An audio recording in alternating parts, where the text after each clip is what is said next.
ورحمة الله وبركاته.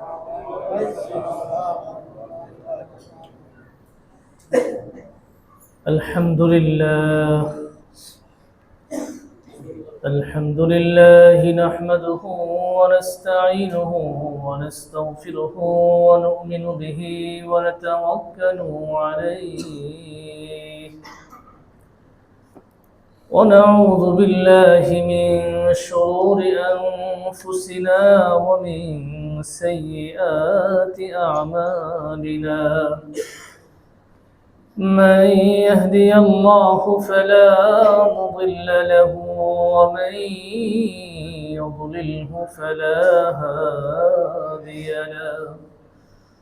ونشهد أن لا إله إلا الله وحده لا شريك له، لا ضد له ولا ند له ولا وزير له ولا معين له ولا مشير له ولا مثل له ولا مثيل له.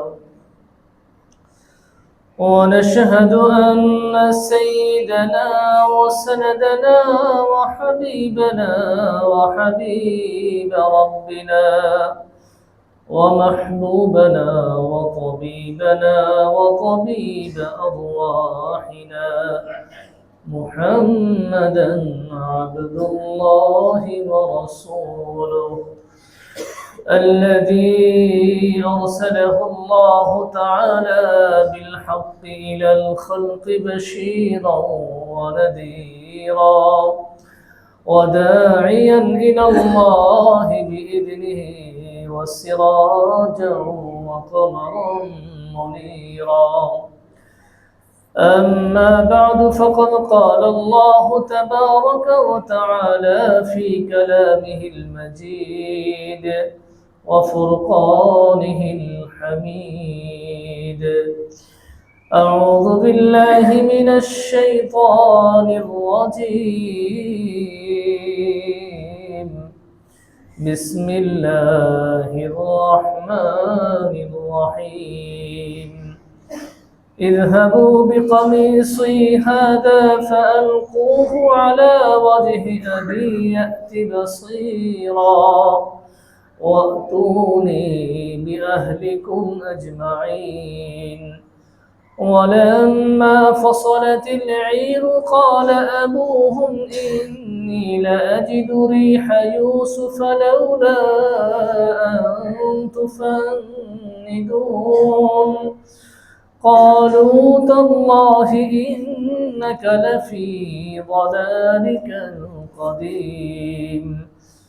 فلما أن جاء البشير ألقاه على وجهه فارتد بصيرا قال ألم أقل لكم إني أعلم من الله ما لا تعلمون. قالوا يا أبانا استغفر لنا ذنوبنا إنا كنا خاطئين. قال سوف أستغفر لكم ربي إنه هو الغفور الرحيم. آمنت بالله. صدقت يا رب العالمين. سبحانك لا علم لنا إلا ما علمتنا إنك أنت العليم الحكيم. رب اشرح لي صدري ويسر لي أمري واحلل عقدة من لساني يفقه قولي. সকলে দরুদ ইব্রাহিমী পড়ি। আল্লাহুম্মা সাল্লি আলা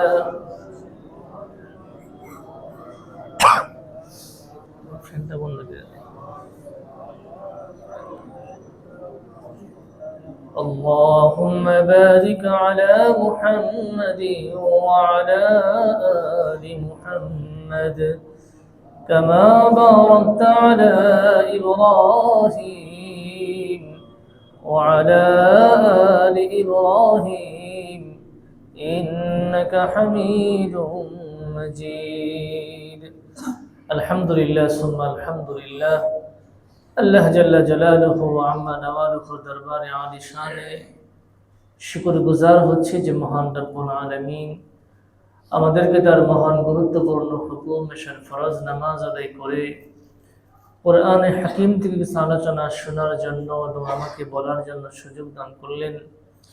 এই জন্য সে রব্বে করিমের দরবারে তার শিখানো বাক্যে কালিমাতুশ শুকর আদায় করি আলহামদুলিল্লাহ। মুহতারাম হাজিরিন, আমি আপনাদের সামনে মহাগ্রন্থ আল কুরআনুল কারীমের সূরা ইউসুফের 93তম আয়াতে কারিমা থেকে 98তম আয়াতে কারিমা তিলাওয়াত করেছি। আল্লাহ রাব্বুল আলামিনের তৌফিক শামিল হাল হলে এই আয়াতগুলোকে সামনে রেখে কিছু কথা রাখার চেষ্টা করব। ওমা তৌফিকি ইল্লা বিল্লাহ আলাইহি তাওয়াক্কালতু ওয়া ইলাইহি উনীব। মুহতারাম মুসল্লিয়ানে কেরাম, ধারাবাহিক তাফসীর চলতেছিল। সূরা ইউসুফের 92তম আয়াতে কারিমা পর্যন্ত আলোচনা হয়েছে। আলোচনা যে পর্যন্ত রাখা হয়েছিল, হযরতে ইউসুফ আলা নবীজিনা আলাইহিস সালাতু ওয়াস সালামের 11 ভাই, আপন ভাই একজন বিনিয়ামিন, বাকি 10 ভাই, পিতা এক মা ভিন্ন। সকলেই যখন দ্বিতীয়বার আসলেন, এসে পরিচয় হলো। এই আলোচনা গত জুমার আগের জুমা আপনাদের সামনে বলা হয়েছে। হযরত ইউসুফ আলাইহিস সালাতু ওয়াস সালাম পরিচয় দিলেন, আনা ইউসুফ ওয়া হাযা আখি, আমি ইউসুফ আর এই বিনিয়ামিন হচ্ছে আমার ভাই। এরপরে তারা যখন নদী স্বীকার করলো, তাদের ভুল স্বীকার করলো।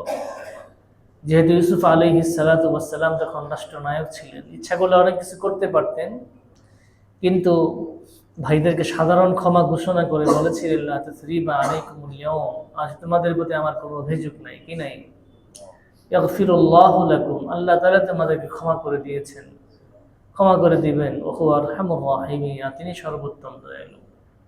এই আয়াতে কারিমাটি হযরতে রাসূল করিম সাল্লাল্লাহু আলাইহি ওয়াসাল্লাম যখন মক্কা বিজয় করলেন 8ম হিজরিতে, মক্কার ওই সকল পৌত্তলিক মুশরিক যারা মক্কার 13 বছর রাসূলকে অত্যন্ত জ্বালাতন করেছে, শুধু রাসূলকে না, সাহাবায়ে কিরামকে অনেক কষ্ট দিয়েছে। সাহাবায়ে কিরাম সহ্য করতে না পেরে বর্তমান যে ইথিওপিয়া, হাবশা দেশে হিজরত করতে বাধ্য হয়েছেন। এর পরবর্তীতে রাসূল মক্কা থেকে মদিনায় গেছেন আল্লাহর হুকুমে। সাহাবায়ে কিরাম অনেকেই আবিসিনিয়া হিজরত করেছেন, ওখান থেকে আবার মদিনায় চলে আসছেন। অনেক কষ্ট, অবর্ণনীয় কষ্ট তাদের উপর গিয়েছে। রাসূল যখন মদিনায় গেলেন, 2য় হিজরিতে 17 রমজান বদরের যুদ্ধ হলো, 3য় হিজরিতে উহুদের যুদ্ধ হলো, 4র্থ হিজরিতে খন্দকের যুদ্ধ হলো, 6ষ্ঠ হিজরিতে খাইবরের যুদ্ধ হলো, আরও মাঝখানে অনেক গাজওয়া সারিয়া গেছে, এগুলো প্রসিদ্ধ। আর 8ম হিজরিতে মক্কা কি হলো? বিজয় হলো। 10,000 সাহাবায়ে কেরামকে সাথে নিয়ে রাসূল মদিনা থেকে রওনা হয়েছে। কোনো রক্তপাতবিহীন, রক্তপাত করা ছাড়াই মক্কা কি হলো? বিজয় হলো। তো মক্কার মুশরিকরা তখন ভীত সন্ত্রস্ত কিনা? কেমন ভীত? সারা জীবন যাদেরকে কষ্ট দিয়েছে, এরা আজকে আমাদের উপর কি হয়েছে? বিজয় লাভ করছে। আমাদের অবস্থা তো কি? কেরোসিন। কিন্তু রাসূল করিম সাল্লাল্লাহু আলাইহি ওয়াসাল্লাম অত্যন্ত রাজনীতিবিদ ছিলেন। রাসূলের যে বড় রাজনীতিবিদ কেউ ছিল না, এটা ইহুদি খ্রিস্টানরাও স্বীকার করতে বাধ্য। তারা স্বীকৃতি দিয়েছে রাসূলের যে বড় রাজনীতিবিদ, বড় সমর কুশলী। মক্কার মানুষ ছিল বন্য বরাহতুল্য মানুষ। সামান্য হারবুল ফুজ্জার যুদ্ধ হয়েছে উটের রশিকে কেন্দ্র করে। যুদ্ধবাজ প্রিয় মানুষ, ঘুম থেকে উঠেই যুদ্ধ। তো সাধারণ উটের রশি নিয়ে যুদ্ধ হয়েছে 1000 বছর পর্যন্ত, 2 গোত্রের ভিতরে যুদ্ধ হয়েছে। এরকম একটি যুদ্ধংদেহী মনোভাব যে সম্প্রদায়ের, এমন একটি পরিবেশে রাসূল আসছেন যেখানে কন্যা সন্তানকে জীবন্ত কবরস্থ করা হতো, এমন একটি পরিবেশে আসছেন। রাসূল সাল্লাল্লাহু আলাইহি ওয়াসাল্লাম সেই পরিবেশ কে পুরাটাই চেঞ্জ করে দিয়েছেন। রাসূলের যারা ছোঁয়া পেয়েছেন তারাই সাহাবীতে ধন্য হয়ে গেছেন। রাসূল যখন মক্কায় গেলেন, মক্কার মানুষগুলো অনেকেই পলায়ন করেছে। রাসূল 3টে ঘোষণা দিয়েছিলেন। কয়টা ঘোষণা? 1 নাম্বার, যে ব্যক্তি আপন আপন গৃহে আশ্রয় নিবে, বাস তারা মুক্ত, তাদের প্রতি আক্রমণ করা হবে না। যারা আবু সুফিয়ানের গৃহে আশ্রয় নিবে, রাসূলের শ্বশুর ছিলেন, তখনও কাফের, মুসলমান হন নাই।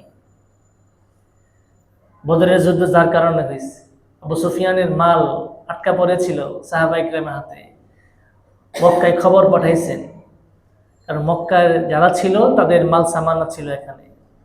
আবু জেহেল, উতবা, সাইবা সকলেই গেছেন মালের হেফাজতের জন্য। প্রতিমধ্যে যুদ্ধ হয়েছে ওখানে, লম্বা ইতিহাস।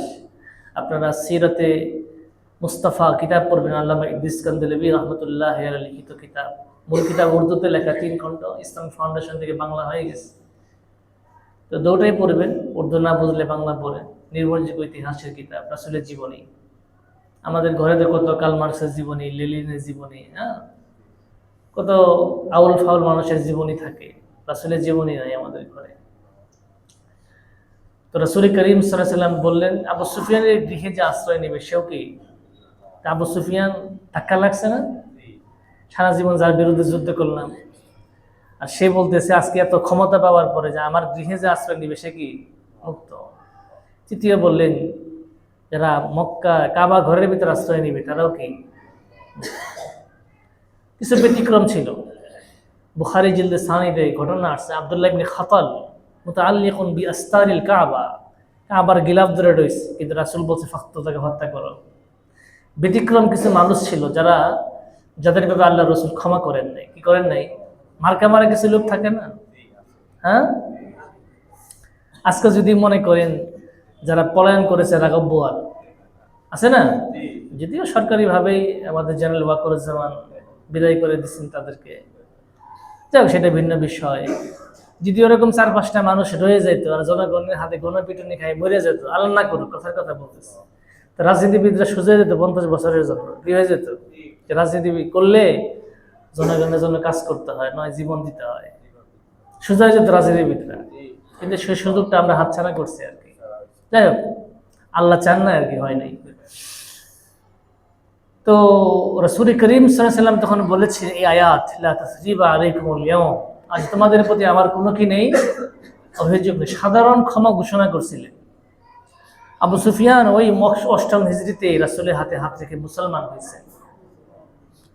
আবু সুফিয়ানের স্ত্রী হিন্দা, রাসূলের শাশুড়ি, তিনি মুসলমান হয়েছেন। মুআবিয়া রাদিয়াল্লাহু তাআলা আনহু এবং আবু জাহেলের ছেলে ইকরামা, সেও মুসলমান হয়েছে। এরকম অনেকেই মক্কার সম্ভ্রান্ত বংশের যারা ছিলেন তারা 8ম হিজরিতে এসে কি হয়েছেন? ইসলাম গ্রহণ করেছে। তো ইউসুফ আলাইহিস সালাতু ওয়াস সালাম ভাইদের প্রতি সাধারণ ক্ষমা ঘোষণা করলেন। এরপরে পিতার কথা জিজ্ঞেস করলেন, মায়ের কথা জিজ্ঞেস করলেন। মা তো মারাই গেছেন, মা ইন্তেকালের পরে হযরত ইয়াকুব আলাইহিস সালাতু ওয়াস সালাম তার আপন শেলিকা মানে হযরত ইউসুফের খালা তাকে বিবাহ করেছেন। হাদিসে আসছে আল খালাতু বিমানজিলাতিল খালা হচ্ছে মাতৃতুল্য, কি তুল্য। আর এমনিতেও বাবার যেহেতু স্ত্রী, এখন তো মা। তো পিতার কথা জিজ্ঞেস করলেন, তারা বললেন, ভাইয়েরা বললেন যে পিতার তোমার বিচ্ছেদে ক্রন্দন করতে করতে পিতার দৃষ্টিশক্তি কি পেয়েছে? অনেক লোপ পেয়েছে।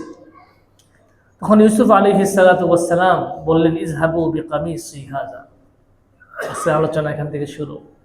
ইযহাবু বিকামিসি হাযা, আমার এই জামাটা নিয়ে যাও, আমার পিতার কাছে এই জামাটা নিয়ে যাও, নিয়ে ফালকুহু আলা ওয়াজহি আবি, আমার পিতার চেহারায় এই জামাটা রেখে দাও। তো কি হবে? ইয়াতি বাসিরাতি, দৃষ্টিশক্তি ফিরে পাবে। আপনার জামা আপনার বাবার চোখের মধ্যে লাগলে দৃষ্টিশক্তি ফিরে পাবে? এই জামাটা সাধারণ জামা ছিল না, এই জামাটা ছিল ইয়াকুব আলাইহিস সালাতু ওয়াস সালামের। ইয়াকুব আলাইহিস সালাতু ওয়াস সালাম পেয়েছেন ইসহাক আলাইহিস সালাম থেকে, ইসহাক আলাইহিস সালাতু ওয়াস সালাম পেয়েছেন হযরতে ইব্রাহিম আলা নবিয়িনা আলাইহিস সালাতু ওয়াস সালাম থেকে। সেই জামা, এই জামাটা ছিল মূলত ইব্রাহিম আলাইহিস সালাম, তার মানে ইউসুফের দাদা বাপ, হযরতে ইয়াকুবের দাদা।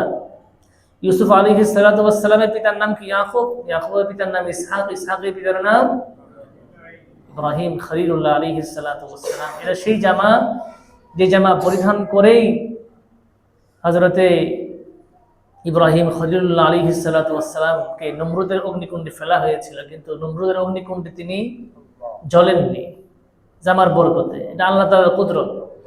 সেই জামাটাই ওয়ারিস সূত্রে, কি সূত্রে? পৈতৃক সম্পত্তি হিসাবে ইব্রাহিমের সন্তান ইসহাক পেয়েছেন, ইসহাক থেকে ইয়াকুব, ইয়াকুব থেকে ইউসুফ আলা নবীনা আলাইহিস সালাতু ওয়াস সালাম পেয়েছেন। সেই জামাটা, যে জামাটা হাদিসে আসছে ওয়াহাল হিয়া মুক্তালান ইল্লা উফিয়া, যে কোনো বিপদগ্রস্ত মানুষকে এটা দেওয়া হলে সেই বিপদ উদ্ধার হয়ে যেত। তো ইব্রাহিম আলাইহিস সালাতু ওয়াস সালামের সেই জামাটা হাত বাই হাত হয়ে ইউসুফ পর্যন্ত আসছে।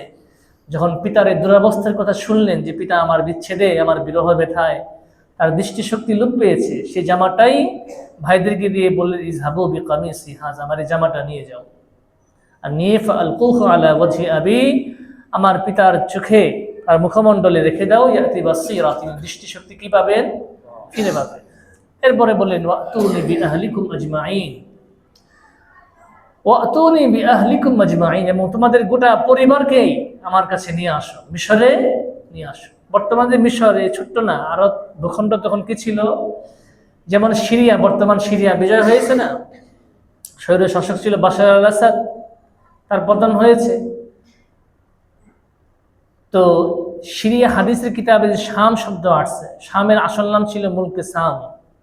মুলকে, আপনাদের বলছিলাম, নূহ আলাইহিস সালাতু ওয়াস সালামের 3 ছেলে, হাম, সাম, ইয়াফিস। কি নাম?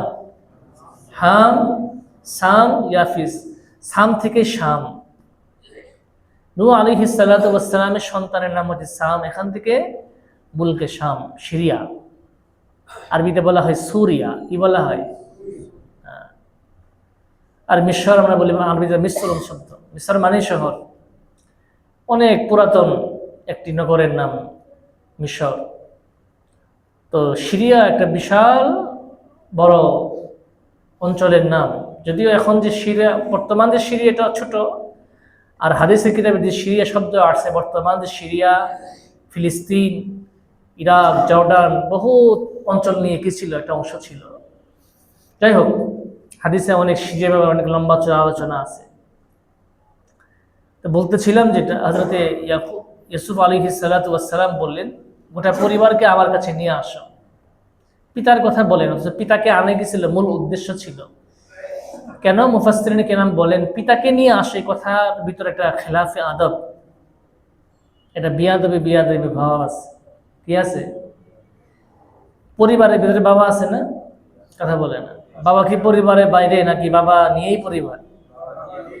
এজন্য মূল কথা বলেছেন পুরা পরিবারকে নিয়ে আসো। বাবা যখন শুনবে যে আমি ইউসুফ মিশরের রাষ্ট্র ক্ষমতায়, ভাইয়েরা পরিচয় হয়ে গেছে তো আগে, এরা যখন চলে যাবে আর গিয়ে বাবার এই জামা পেলে তার দৃষ্টিশক্তি ফিরে পাবে, স্বাভাবিকভাবে আমাকে দেখার জন্য বেকুল হবে। কি হবে? অস্থির হয়ে উঠবেন। তো বাবার নাম বলে নাই কেন? যেতে করে খেলাফে আদব না হয়, অর্থাৎ বিয়াদবি না হয়। আমরা অনেকে বলি না আপনার মা কই থাকে, আমার বাসায়। এই শব্দ বলার চেয়ে মায়ের কাছে আমি থাকি, এটা ভালো।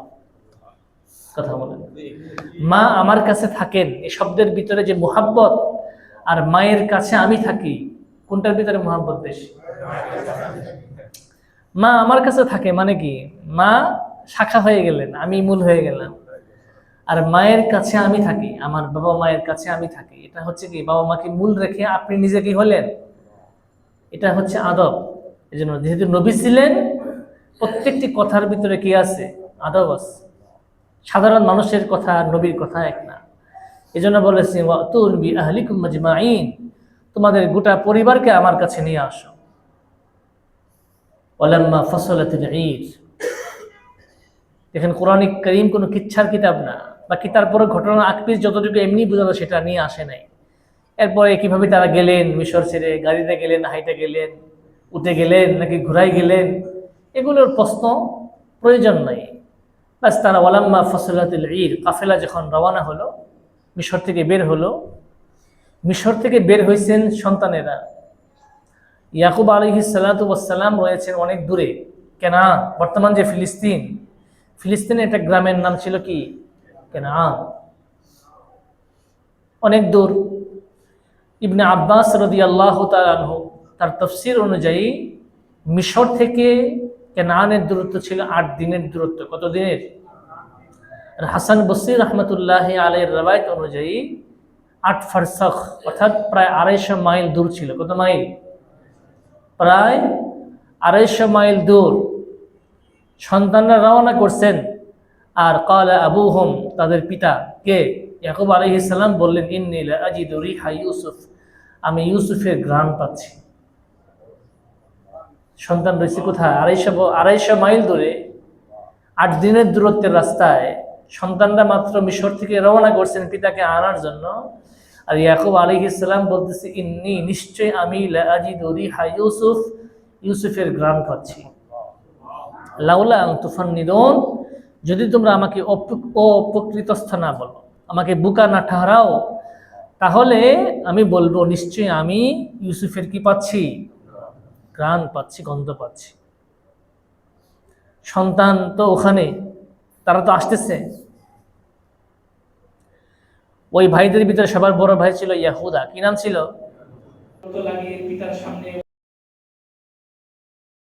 কাজেই আমি যেহেতু আব্বাকে, আমার পিতাকে একবার দুঃখিত করেছি, কাজে সুসংবাদ দেওয়ার দায়িত্বটাও কি আমার কাঁধে, যেন আমি পিতার কাছে জামাটা নিয়ে যাব।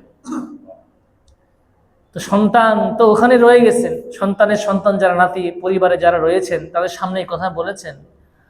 ক্বালু, তারা বলল, তাল্লাহি, আল্লাহর কসম, ইন্নাকা লাফি দালালিকাল কাদিম, ইন্নাকা লাফি খাতিআকাল কাদিম, মানে পুরান ভ্রান্তিতে রয়েছেন, এখনো ইউসুফ ইউসুফ করে আপনি।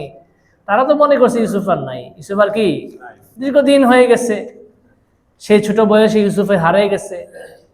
মূল ঘটনা তো তাদের জানা নাই, কি নাই, কুয়ায় নিক্ষেপ হয়েছে, ওখান থেকে কাফেলা নিয়ে গেছে, কাফেলা নিয়ে গিয়ে মিশরের বাজারে বিক্রি করে দিয়েছে। যিনি কিনছেন তিনি অত্যন্ত আদরে রাখছেন, কিন্তু তার স্ত্রীর কারণে তাকে জেলখানায় যেতে হয়েছে, জেলখানায় দীর্ঘদিন ছিলেন।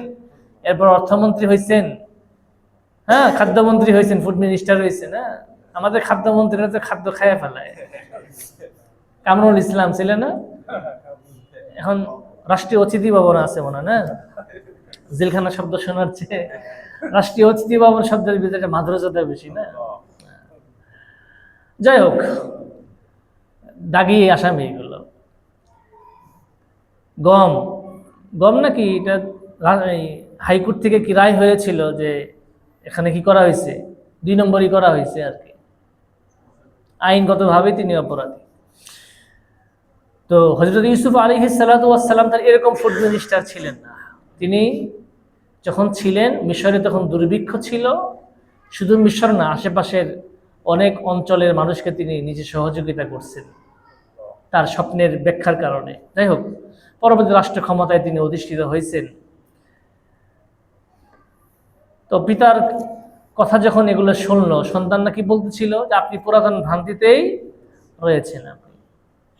হযরত ইউসুফ আলাইহিস সালাতু ওয়াস সালাম যে এত পট পরিবর্তন হয়ে আজকে একটা বড় অবস্থানে রয়েছে, এটা তো আর তাদের কি ছিল না, জানা ছিল না। ফালাম্মা আন জাআল বাশীর, অতঃপর যখন সুসংবাদদাতা আসলো, সুসংবাদদাতা কে? ও যে ইহুদা, জামা নিয়ে আসছেন। আলকাহু আলা ওয়াজহিহি, এবং পিতার চেহারার উপর রেখে দিলেন। জামাটা ছিল রেশমের পোশাক। কিসের পোশাক? হারির। পুরুষের জন্য দুনিয়ার জীবনে রেশমের পোশাক পরিধান করা হারাম, নারীর জন্য জায়েজ। জান্নাতে পুরুষকে রেশমের পোশাক দেওয়া হবে। বাকি আবার বুঝেন না যে দুনিয়াতে রেশমের পোশাক, সিল্কের শাড়ি, হ্যাঁ, রাজশাহীর সিল্কের শাড়ি, এরকম না। মুঘল আমলে ছিল, ইংরেজদের আমলও ছিল। ওই যে আমরা দিয়েশলাই আছে না, মেস ছিলেন তো, মেসের ভিতরে 12 হাত শাড়ি সুন্দর করে পেঁচিয়ে রেখে দেওয়া যেত, এত মিহি। এটা কি ছিল? হারির, রেশমের পোশাক। নারীর জন্য জায়েজ, দুনিয়ার জীবনও জায়েজ। যত সাজার জিনিস, প্রসাধনের জিনিস কাদের জন্য?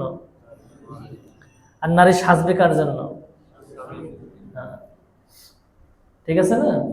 কিন্তু উল্টা হয়ে গেছে, স্বামীর জন্য সাজে না, সাজে পর পুরুষের জন্য। আর স্বামীর সামনে দেখবেন যে পেতনি হয়ে বসে থাকে। এবং শুধু স্ত্রী না, স্বামীকেও স্ত্রীর কাছে সেভাবেই নিজেকে প্রেজেন্টেশন করতে হবে। কথা বোঝেন নাই? খালি স্ত্রীটা বুঝেন না, নিজেরটাও বুঝেন। স্ত্রী আপনাকে কিভাবে দেখতে চায়, কোন পোশাকে দেখতে চায়, ওইভাবে আপনি তার সামনে প্রেজেন্টেশন হন, সমস্যা নেই। সুন্নত, তিনি যেটা পছন্দ করেন আপনি সেটা করেন, শরীয়তের সীমানার ভিতরে থেকে, এটা শর্ত, শরীয়তকে লঙ্ঘন করে নয়। তো হযরত ইউসুফ আলাইহিস সালাতু ওয়াস সালামের ভাই ইয়াহুদা যখন পিতা ইয়াকুব আলাইহিস সালাতু ওয়াস সালামের চেহারার উপরে রেখে দিলেন ওই জামাটা, ফারতাদ্দা বাসীরা, তিনি দৃষ্টিশক্তি ফিরে পেলেন। দীর্ঘদিনের কি ছিল, দৃষ্টিশক্তি লোপ পেয়েছিল, আর এই জামাটা তার চেহারায় রাখার সাথে সাথে কি পেলেন, দৃষ্টিশক্তি ফিরে পেলেন। ক্বালা, তখন তিনি বলেন, আলাম আকুল লাকুম ইন্নী আ'লামু মিনাল্লাহি মা লা তা'লামুন, আমি কি তোমাদেরকে বলিনি নিশ্চয়ই আমি আল্লাহ সম্পর্কে যা জানি তোমরা তা জানো না। প্রশ্ন আসতে পারে, ইউসুফ যখন ছোট ছিলেন, 7 বছর বয়সে যখন তাকে কুয়ায় নিক্ষেপ করা হয়েছিল, বাড়ি থেকে 3 দিনের দূরত্ব, কয় দিনের দূরত্ব, আর ইউসুফের জামা গ্রাম পেয়েছিলেন 250 মাইল দূর থেকে। কত মাইল দূর থেকে? 8 দিনের দূরত্ব থেকে। 3 দিনের দূরত্বে পাইলেন না, 8 দিনের দূরত্বে কিভাবে পেলেন? প্রশ্ন আসে না? উত্তর হচ্ছে মুফাসসিরিন কিরাম বলেন এটা নবীর মুজিজা। কার মুজিজা? নবীর মুজিজা। আর মুজিজা এটা ইচ্ছাধীন কোনো ব্যাপার নয়, নবী চাইলেই মুজিজা দেখাতে পারেন না, আল্লাহ চান নবীর মাধ্যমে দেখান। কথা বলে যেমন প্রত্যেক নবীরই মুজিজা আছে। কি আছে? এক এক নবীর এক এক মুজিজা। মুসা আলাইহিস সালাতু ওয়াস সালামের মুজিজাটা লাঠি। কি ছিল? লাঠি দিয়ে ছাগলকে গাছ থেকে পাতা পেরে খাওয়াতেন, আবার লাঠিটা কি হয়ে যেত? সাপের কাজ দিত, ছেড়ে দিলে সাপ হয়ে যেত। আবার এটা জাদুকরদের সব জাদু, মেসমেরিজম। মুসা আলাইহিস সালাতু ওয়াস সালামকে তো মনে করেছিল ফেরাউন বিশাল বড় জাদুকর, কাজে মিশরে যত বড় বড় জাদুকর ছিল তাদেরকে এনে একত্রিত করেছিল যেন মুসাকে হারানো যায়। মুসা আলাইহিস সালাতু ওয়াস সালামকে জিজ্ঞেস করেছিল, আপনি আগে ছাড়বেন না আমরা আগে ছাড়বো? মুসা বলছে, আলকু মা আনতুম মুলকু, তোমাদের যা ছাড়ার আগে ছাড়ো।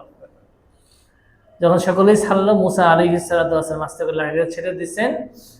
ফাআলকাউ হিবালাহুম ওয়া ইসিয়াহুম ওয়া ক্বালু বিইজ্জাতি ফিরআউন ইন্না লানাহনু গালিবুন ফাআলকা মুসা আসাহু ফাইদা হিয়া তালকাফু মা ইয়াফিকুন। একটা হা করছে শুধু, 70,000 সাপ ছিল, একবারে ঘায়ে ফেলছে। তো জাদুকর যারা তারা বুঝতে পারছে, কারণ যারা জাদুকর ওরা জাদুর বিদ্যা সম্পর্কে জানে, এটা জাদুর বিদ্যা না, কি না? তো ফেরাউন যাদেরকে হায়ার করে নিয়ে আসছিল মুসাকে পরাজিত করার জন্য, তারা বাস কিসের জাদু, কিসের খেলা, বাস সেজদা পরিণত হয়ে গেছে। বলছে আমান্না বিরব্বিল আলামিন রব্বি মুসা ওয়া হারুন, আমরা রব্বুল আলামিনের প্রতি ঈমান আনলাম যিনি মুসা এবং হারুনের কি রব। তো ফেরাউন খুশি না বেজার? কিরকম বেজার?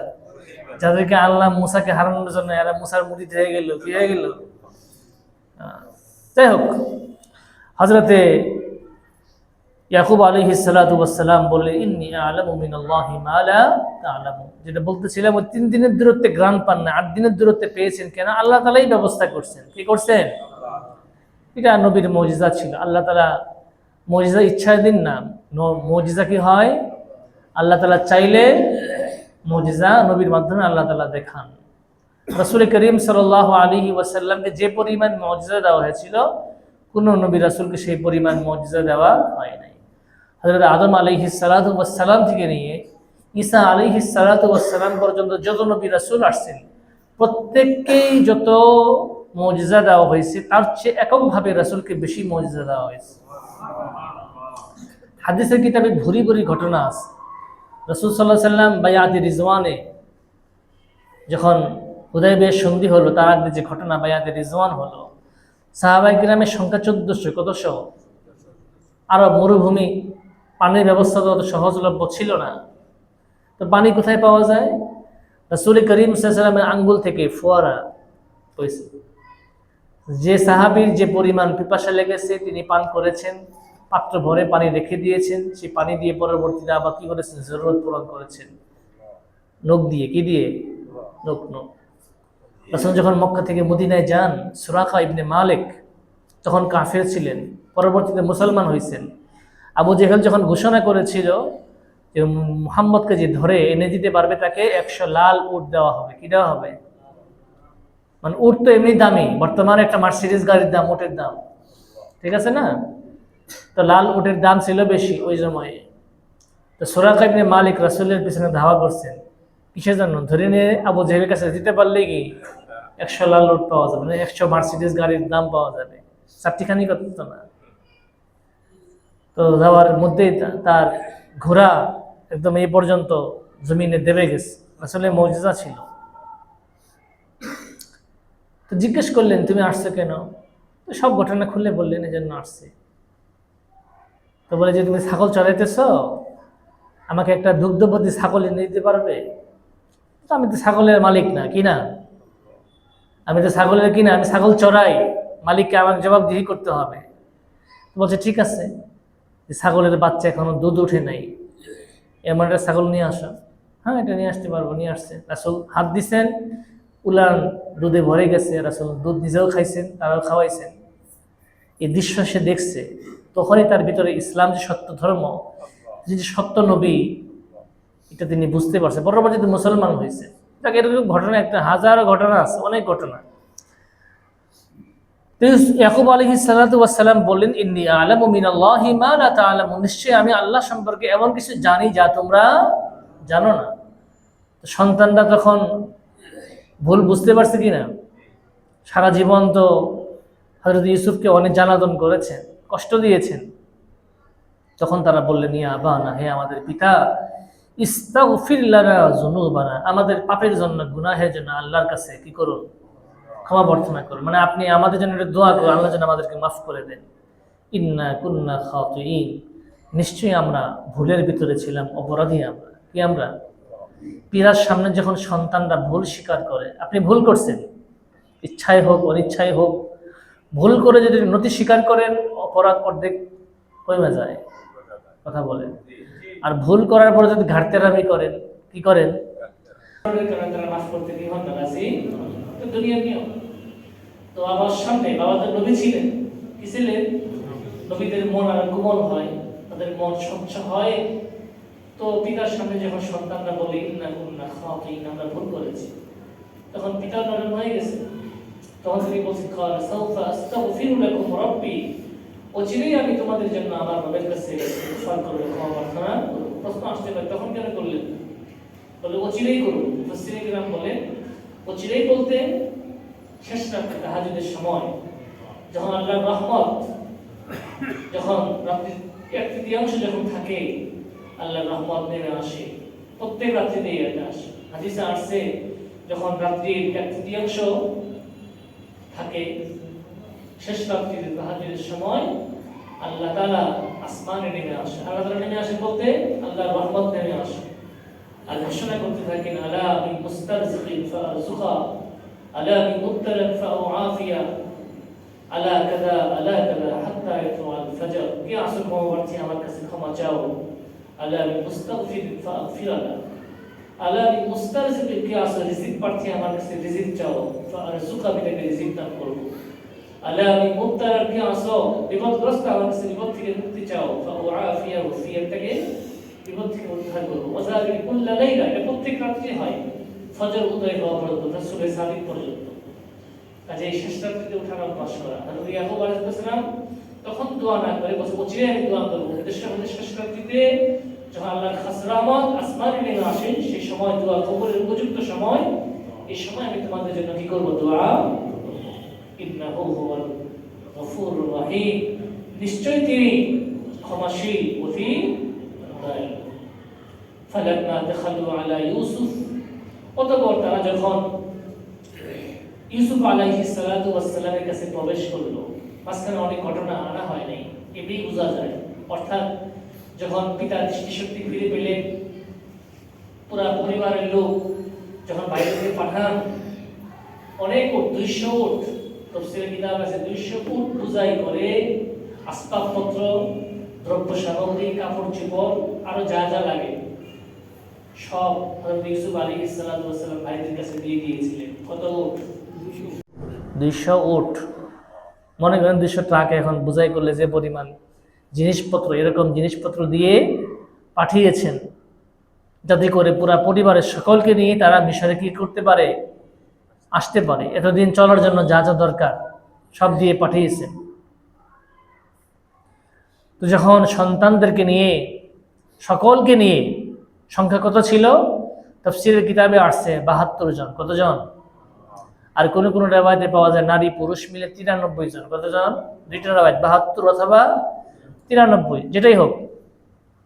সকলে মিলে ফালাম্মা দাখালু আলা ইউসুফ, যখন ইউসুফ আলাইহিস সালাতু ওয়াস সালামের কাছে আসলেন, তখন ইউসুফ খবর পাইলেন হযরত ইয়াকুব আলাইহিস সালাতু ওয়াস সালাম পরিবারের সকলকে নিয়ে আসতেছেন, রাস্তায় আছেন।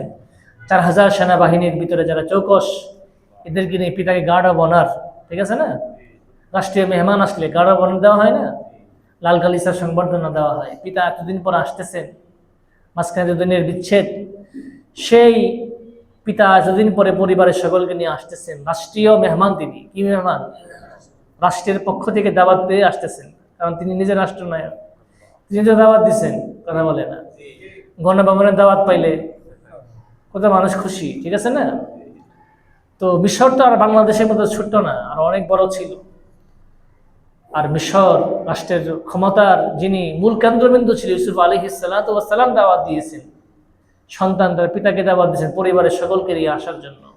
তো 4000 সেনাবাহিনীর ভিতরে যে চৌকস ছিল, মেধাবী ছিল, দক্ষ ছিল, এদেরকে নিয়ে হযরত ইয়াকুবকে গার্ড অব অনার দেওয়ার জন্য তারা সারিবদ্ধভাবে দাঁড়ায় গেছেন। তারা আসলেন, আসার পরে আওয়া ইলাইহি আবাওয়াইহি, ইউসুফ আলাইহিস সালাতু ওয়াস সালাম পিতা মাতাকে কাছে নিলেন, মিলিয়ে নিলেন। ওয়াকাল, এবং বলে উদখুলু মিসর ইনশাআল্লাহু আমিনিন, আল্লাহ চাহে তো মিশর শহরে আপনি নিরাপদে কি করুন, প্রবেশ করুন। এই কথা কেন বলছে? যে বিদেশি মেহমানদের জন্য রাষ্ট্রীয় ভবনে ঢোকার বিধি নিষেধ ছিল। আপনি সংসদ ভবনে যেতে পারবেন? পাস লাগবে। কি লাগবে? পাস থাকলে আপনাকে সংসদ ভবনের ভিতরে যেতে দিবে, নতুবা যেতে দিবে না। এটা সংরক্ষিত এলাকা, যখন মনে আছে তখন যেতে পারবেন না, যে ইচ্ছা সে যেতে পারবে না। রাষ্ট্রীয় ভবনে ঢোকার জন্য কি লাগে? বিধি নিষেধ থাকে না? এই জন্য বলছে ওয়াকাল মিসরা ইনশাআল্লাহ, আল্লাহ চাহিদা আপনারা নিরাপদে প্রবেশ করুন। কি? নিরাপদে প্রবেশ করুন। যেহেতু বিদেশি যারা মানুষ, তাদের জন্য কি ছিল? বিধি নিষেধ ছিল, তাদের জন্য বিধি নিষেধ ছিল না। এই জন্য বলছে আল্লাহ চাহিদা আপনারা নিরাপদে প্রবেশ করুন। যখন প্রবেশ করলেন, পিতা পুত্রের কি হলো? সাক্ষাৎ ঘটলো। দৃশ্যটা আপনি কল্পনা করলেন। আপনি যদি ইউসুফের জায়গায় থাকতেন, পিতার অবস্থা এরকম হইতো, আপনার অবস্থাটা কেমন? কেমন আবেগ কাজ করতো এতদিন পরে? অনেক আবেগ না? অনেক আবেগ কাজ করতো। আবেগের জায়গায় রাখলাম, বাকি আলোচনা ইনশাআল্লাহ পরে। হ্যাঁ, আল্লাহ রাব্বুল আলামিন আমাদের সকলকে এখান থেকে শিক্ষা নিয়ে চলার তৌফিক দান করুন।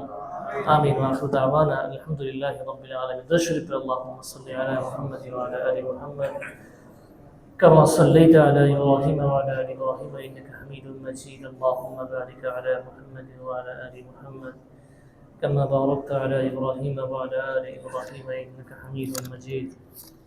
এক ভাই একটা দোকান দিয়েছেন ফাস্ট ফুডের, ক্যাফে বালাঙ্কা না? দোয়া চেয়েছেন আল্লাহ রাব্বুল আলামিন তার এই দোকানে যেন ব্যবসা বাণিজ্যে বরকত দান করেন। আলহামদুলিল্লাহি রাব্বিল আলামিন, والصلاة والسلام على سيد الأنبياء والمرسلين. ربنا ظلمنا أنفسنا وإن لم تغفر لنا وترحمنا لنكونن من الخاسرين. রব্বুল আলামিন আমাদের জিন্দেগির तमाम গুনাহ খাতাগুলো মাফ করে দাও। রব্বুল আলামিন যেভাবে চললে তুমি এবং তোমার হাবিব রাজি এবং খুশি হয় সেভাবে চলবার তৌফিক দান করে দাও। রব্বুল আলামিন আমাদের সকলকে রাসূল করিম সাল্লাল্লাহু আলাইহি ওয়াসাল্লামের সুন্নাত মোতাবেক জীবন গঠন করার তৌফিক দান করে দাও। রব্বুল আলামিন সুন্নতের প্রতি ভালোবাসা দান করে দাও, গুনাহর প্রতি ঘৃণা তৈরি করে দাও, গুনাহ মুক্ত জীবন যাপন করার তৌফিক দান করে দাও। রব্বুল আলামিন আমরা যারা হাত উঠিয়েছি আমাদের প্রত্যেকের জায়েজ মাকাসিদ হাসানাগুলি তুমি পূর্ণ করে দাও। রব্বুল আলামিন যারা অসুস্থ শিফা দান করে দাও, যারা ঋণগ্রস্ত ঋণ মুক্ত হওয়ার তৌফিক দান করে দাও, যারা বেকার হালাল কর্মসংস্থানের ব্যবস্থা করে দাও, যারা বিভিন্ন পেরেশানিতে লিপ্ত, পেরেশানি দূর করে দাও। আসমানি বালাতে আসমানে উঠিয়ে নাও, জমিনি বালাতে জমিনে দাফন করে দাও। রব্বুল আলামিন तमाम পৃথিবীর মাটির তলদেশে যত মুমিন মুমিনাত অন্ধকার গহীন কবরে শায়িত প্রত্যেকের কবরকে তুমি জান্নাতের বাগিচা বানিয়ে দাও। রব্বুল আলামিন, খাস করে আমরা যারা হাত উঠিয়েছি, জানি না কার মা নেই, কার বাবা নেই। রব্বুল আলামিন, যাদের পিতামাতা কবরবাসী হয়ে গেছেন, প্রত্যেকের কবরকে জান্নাতের বাগান বানিয়ে দাও। যাদের পিতামাতা বেঁচে আছে, নেক হায়াত দান করে দাও। পিতামাতার খেদমত করে তোমার সন্তুষ্টি অর্জন করার তৌফিক দান করে দাও। রব্বুল আলামিন, আমাদের সন্তানদেরকে নেক সন্তান হিসেবে কবুল করে নাও। সন্তানদেরকে দিন এবং দুনিয়া উভয় শিক্ষায় শিক্ষিত করার তৌফিক দান করে দাও। সন্তানদেরকে মাতা পিতার হক, মাতা পিতাদেরকেও সন্তানের হক আদায় করার তৌফিক দান করে দাও। রব্বুল আলামিন, ইজ্জতের জিন্দগি নসিব ফরমাও, বেইজ্জতের জিন্দগি থেকে হেফাজত ফরমাও। রব্বুল আলামিন, হালাল রিজিক খাওয়ার তৌফিক দান করে দাও। হালাল রিজকের ভিতরে ওয়াসাআত এবং বরকত দান করে দাও। হারাম থেকে বেঁচে থাকার তৌফিক দান করে দাও। গীবত, শিকায়ত, চুগলখড়ি, পরনিন্দা হইতে হেফাজত ফরমাও। রব্বুল আলামিন, আমাদের অন্তর থেকে হিংসা বিদ্বেষ দূর করে দাও। সমাজের বুকে ভাই ভাই হয়ে মিলেমিশে চলার তৌফিক দান করে দাও। আনসার এবং মুহাজিরদের মাঝে যেই ধরনের আন্তরিক সম্পর্ক ছিল, সেই ধরনের সম্পর্ক আমাদের মাঝে তৈরি করে দাও। রব্বুল আলামিন, হিদায়াতকে তুমি আম করে দাও। মুসলমানদেরকে এক এবং নেক বানিয়ে দাও।